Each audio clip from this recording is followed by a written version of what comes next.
Hi everyone, and welcome back to the Paphos project. In this video, I'm going to be doing my best to bring this rather cool old front door back from near death. I really love the design on the door, and I wanted to have a go at renovating it. Also, the side panel windows are really great for letting a cool breeze through the house on hot days.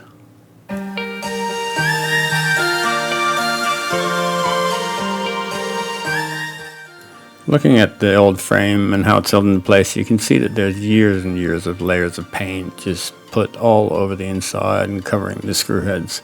So this should be fun to get out.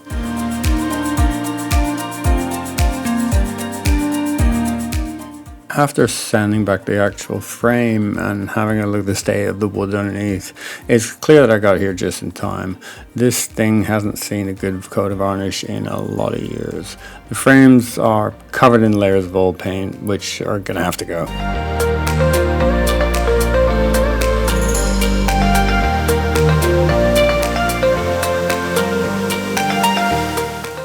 The other thing I noticed while I was taking the frame out was the screws were literally about to fall out anyway, so I'm going to have to seal these holes up with epoxy so that when I put the screws back in, they don't just fall straight back out again.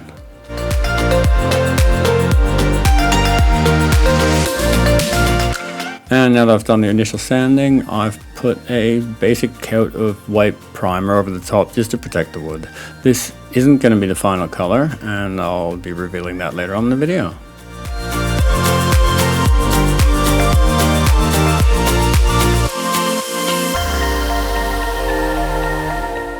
Because I had to change the locks on the door, I ended up with a slightly misaligned door locking mechanism. So we're going to get an opportunity to try out our new chisels.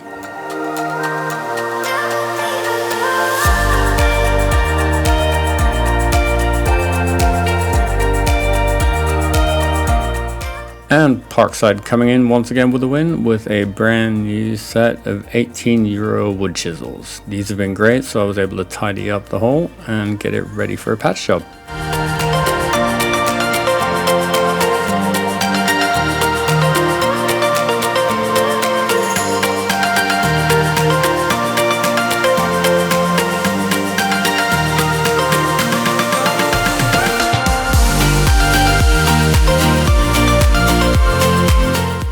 So I had a few spare wood slats which I managed to cut to the right size, and then using the same theory and principles that I'd use in IT to get thermal paste on a CPU and heatsink, I put a big blob together, smushed them together and put some pressure on it. That seems to have done the job. While we let it cure, it's going to be time to move on to doing the frames.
So you can see me take these panels out of the front door. These are windows that open inwards. They're very heavy glass. They're also very, very heavy, what I think is probably raw iron or steel frames. The glass has been puttied in, so this is all like putty sealant. I need to try and get as much of this paint off so that I can prime it and paint it the black that I want the whole front door frame to be. Bit of a challenge around the hinges and locking mechanisms, but we'll have to figure that out as I go. These I can take off. I'm not sure I want to do that. So most of the screws that I've found have been either rusty or stripped, and I don't want to have to replace them. But we'll see how we go. I'm going to crack on with this now, so wish me luck.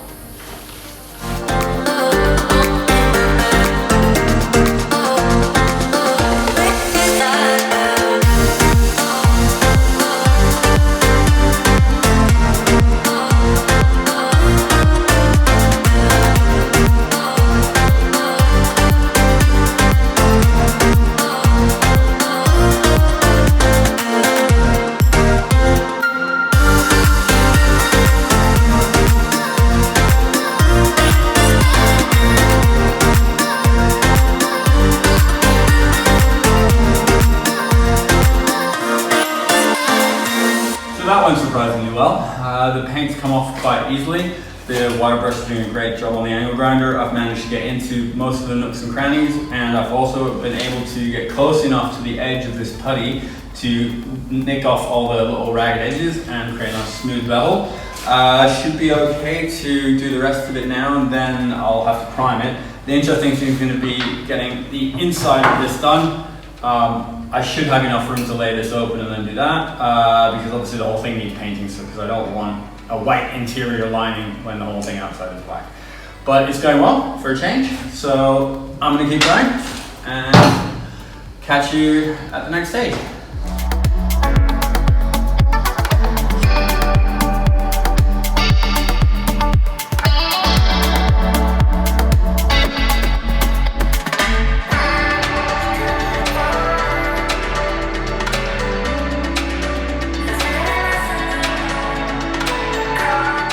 So while this all went pretty quickly and smoothly, I did really want to do a good job, seeing as I'd taken these things out of the frame and was doing a full restoration on them. So I wanted to make sure that I got every little nook and cranny and every little bit of old paint that I could off them as far as possible. That meant going over a lot of areas once, twice, occasionally 3 times, just to make sure I got as much as possible out of there.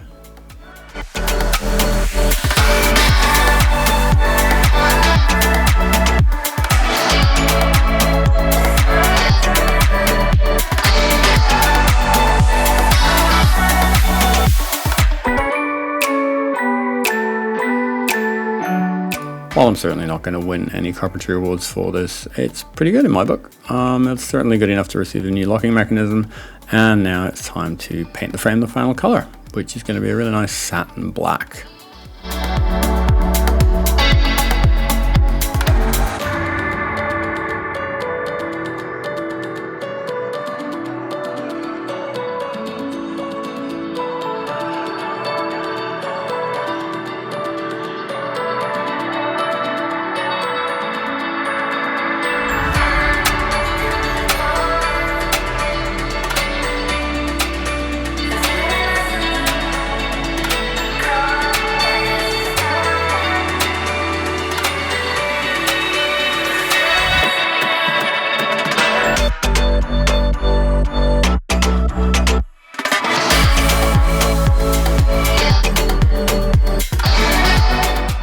I know it looks a little bit messy all around the door frames, but that's the painter's tape, and that's going to come off once we've got everything done and dusted. Also, to be honest, the whole house is going to need to be painted at some stage, so a little bit of overspill is fine. Overall though, I'm really happy with the way that looks. I think that's turned out absolutely brilliant.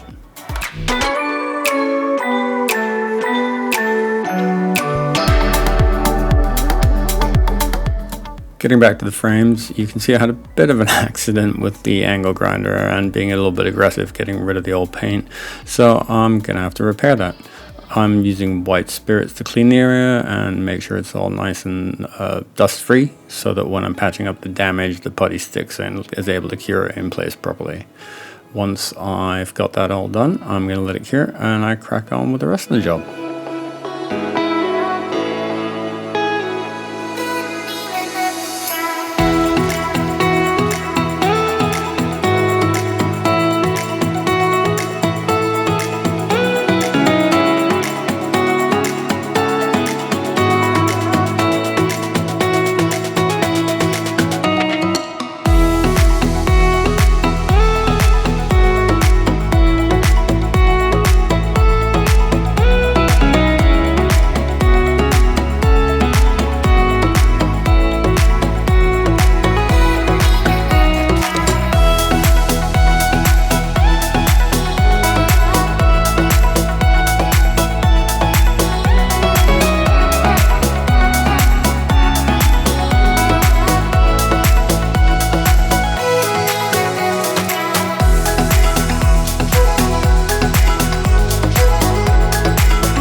Now for the door. I really love the pattern on this door and wanted to try and keep it. With it laid on the supports, I could actually get a pretty decent look at the state of it overall. It's really actually not that bad. There's some areas that are in pretty dire need of varnish, but other than that, nothing major. Once I had the handle removed and the lock patched up, I can start sanding all the old varnish off and prepping it to get it ready. With that first panel sanded back, you can actually see that it's not too bad at all under there, and I think it's going to turn out really nicely. I'm going to keep going with the other 3 panels, and then we're going to get some varnish on it, and it should turn out well.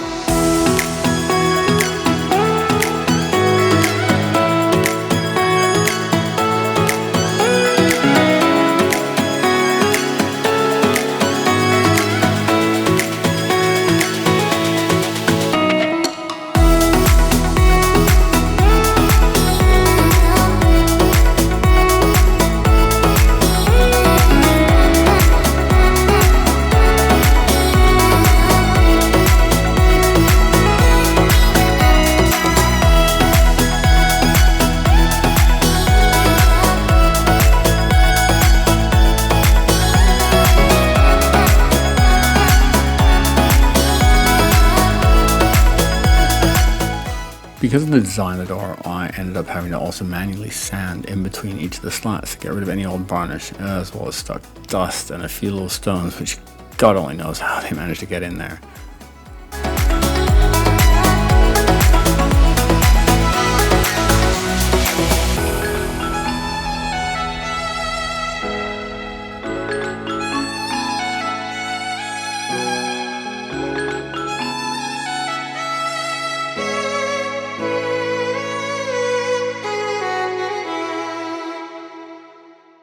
I had originally planned to paint the door black, like the frame on the outside door, but once this was done, I realized how much better it would actually look varnished in a dark teak color.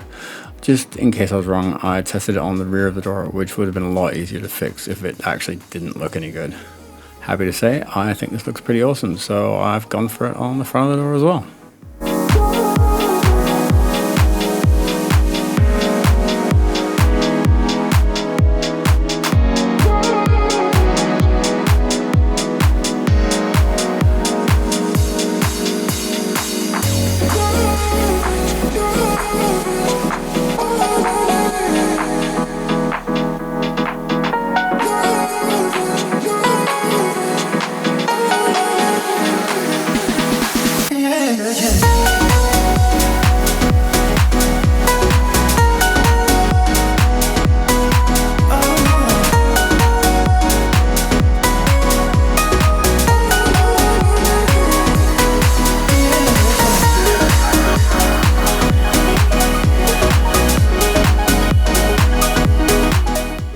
These panels absolutely soaked up the varnish. It was really dry and in desperate need of this. After multiple coats over the top and in between each of the slats with this tiny small brush, I made sure everything's really well covered and it's looking up pretty good.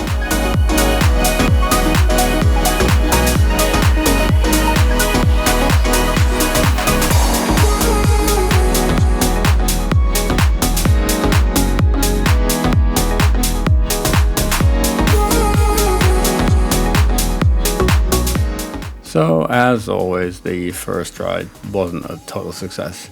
This actually revealed that I hadn't quite sanded back enough in some of the areas at the bottom of the door panel, and that meant I had to go over it again, finding the patches where the varnish wasn't soaking in, sanding it back, and then re-varnishing again.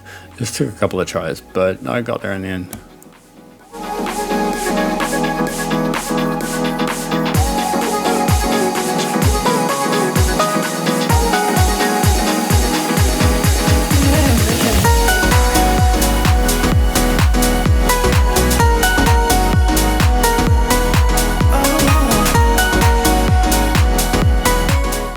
And even if I do say so myself, that is one damn fine looking door.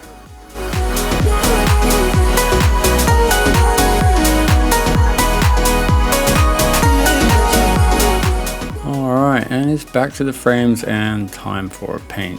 Because I didn't want to remove the glass, I ended up covering it up with some rolled cardboard and painter tape before laying down the primer.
These little painter stand things are absolutely awesome. They have these little tabs on the edge of each arm, which were so handy because they, although seemed to be a bit of an afterthought, made the work so much easier because I was able to prop up the frames while I worked on them without worrying about the whole thing crashing down on the floor and the glass smashing.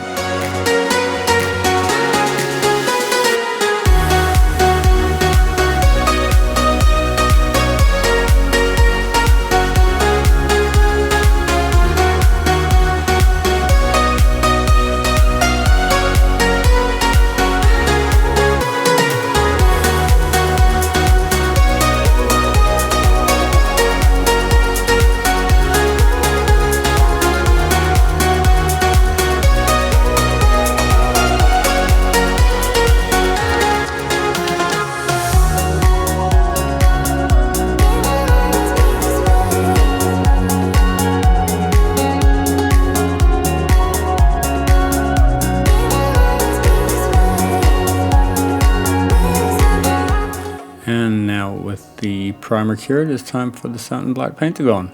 Decided to try rattle cans for a change rather than brush, and they worked absolutely great. No more brushes for me if I can avoid it in the future.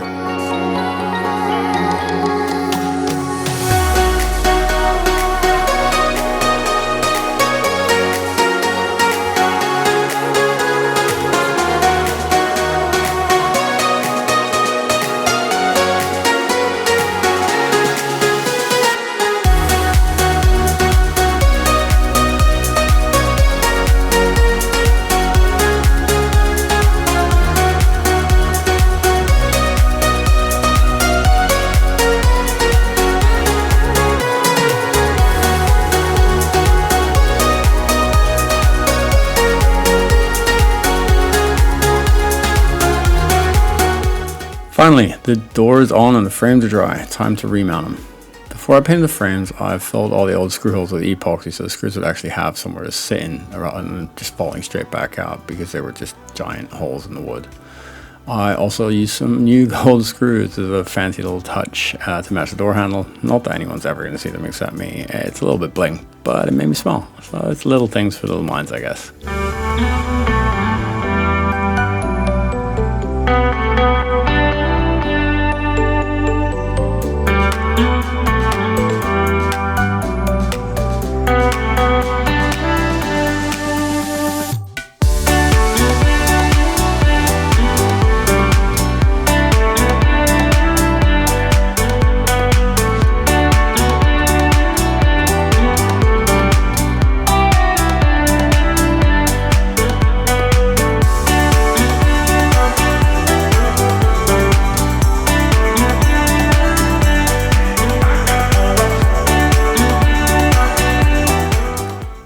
And here they are. I've got to say, I'm absolutely stoked with the way these turned out. I think they look like somebody paid a lot of money to get these restored, and all it took was a lot of sweat, a bit of blood, and some small part of my sanity. As always, thanks so much everyone for watching. I've got a whole new series coming up on rebuilding the cutters, so see you soon.